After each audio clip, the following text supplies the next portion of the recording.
every single thing I'm putting on Facebook right now or social media is getting the comment, where's the rain? How about some rain?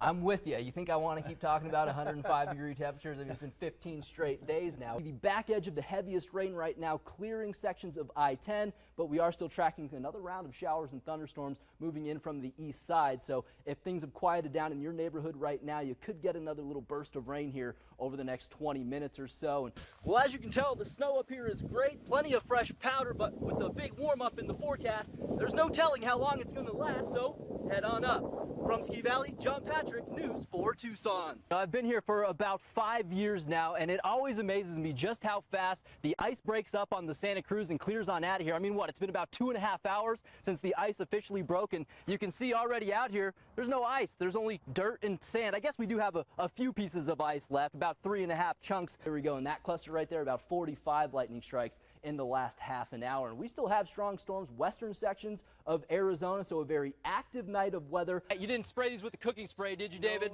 No, all right, you better not have. All right, we're going to try our hand here some of these games. Oh, I almost got it in there. Let's go one more here. Oh, I think you did hit him with the cooking spray. Still have a couple months, though, before school, right? I mean, it's only June. Oh, not really. Some start in July. Yeah. What? July 17th, I believe. Vail is the first, always the first. Yeah, so. Sorry, kids. Wow. 107 degrees here in Tucson today. Finally, temperatures below 110 degrees. You know, 6 out of the last 7 days here in Tucson were above 110. But, you know, on this date back in 1990, we did have our hottest day ever recorded here in Tucson, at least going back to the late 1800s. That was 117. But at least those numbers are finally starting to come back down to earth. I think temperatures tomorrow still in that 105 to 108 degree range on your Tuesday afternoon. But we're going to start to lose some of this moisture, so it might actually feel a little bit more comfortable out there tomorrow. And through the afternoon hours, you know, we pick up that breeze out of the west-northwest at about 10 to 20 miles an hour, even though that feels more like a blow dryer. It's 90 degrees down in Nogales right now. Sierra Vista, you're at 88. We have had a couple of showers and thunderstorms south and east of town, so that's why we're seeing temperatures about 15 to 20 degrees lower than us here in Tucson. And here's those dew point numbers right now in the 40s and 50s, southern Arizona wide, just enough to get a few of those showers and storms going, just not quite high enough to get those storms here in Metro Tucson. They eluded us just off to the east once again for the second straight day.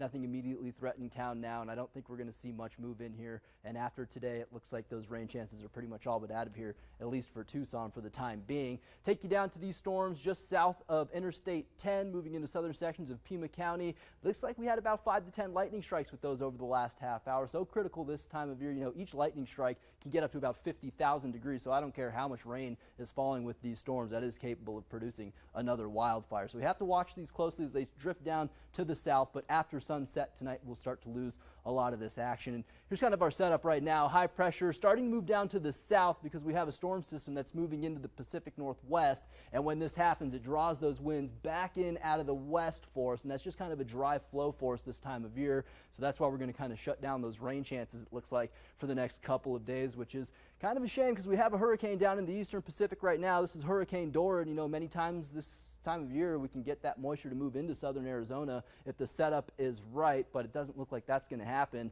and it looks like Dora is just going to move out to sea over the next couple of days and start to weaken as well. So as we head into tonight, we lose some of that cloud cover, we lose a lot of that moisture, maybe just popping up a couple of storms near the Arizona-New Mexico border tomorrow, and then I think most of the state is dry through the rest of the work week. Temperatures tomorrow still going to be right around 107 to 108 degrees here in Tucson. The rest of southern Arizona, you'll be right around 100 down in Sierra Vista and places like Douglas as well, which is an isolated storm chance for you. And we start to see those temperatures still come down a little further yet. I know it's not much, but you know, after the last week, 105 really isn't feeling all too bad compared to 115. That's pretty much where we're going to keep it all the way into the upcoming weekend. Download the News 4 Tucson weather and traffic app to your mobile device this year by clicking in the upper left-hand corner of the screen. You can fine-tune our app so you're only getting those alerts to your exact location. We've got our 7-day forecast on there. You can check in with the radar, all sorts of good stuff on our app this year, so get that to your mobile device before these storms finally kick in, hopefully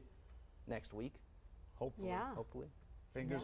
Well, if you've ever wondered how we come up with our forecasts every day, it starts right here on the roof of the National Weather Service office on the University of Arizona campus, and with one of these.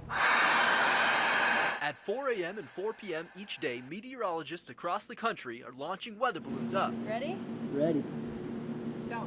What comes down vital information for a meteorologist to make an accurate forecast. Basic information, temperature, relative humidity, wind speed and direction, those components are so important to the weather models, and when they change, that's why we do this twice a day, because they are constantly changing. By gathering moisture, temperature, and wind data, the radiosonde paints a picture of what's going on at different levels of the atmosphere.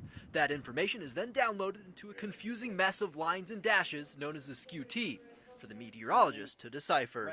I would say more or less 99% of what happens in those weather balloon launches goes into the day-to-day forecast. And because you don't care how many joules per kilogram are out there, it's Jeff Bemis's job to take this and turn it into this, a clear and concise forecast. You can boil down a skew-T diagram into 3 elements: energy, moisture, and steering winds. And from that checklist, we can tell you whether it's going to be a big day for the monsoon or whether storms will be more missed than hit. Even armed with all this information, Mother Nature can still be tough to predict. Gives us a good indication of what may transpire throughout the day, but like anything in the atmosphere, there's no hard and fast rule. And in case you were wondering what actually happens to these things, well, the balloon eventually disintegrates, and it's estimated that 1 out of every 100 radiosondes is found and returned to the National Weather Service. I'm John Patrick, News 4 Tucson.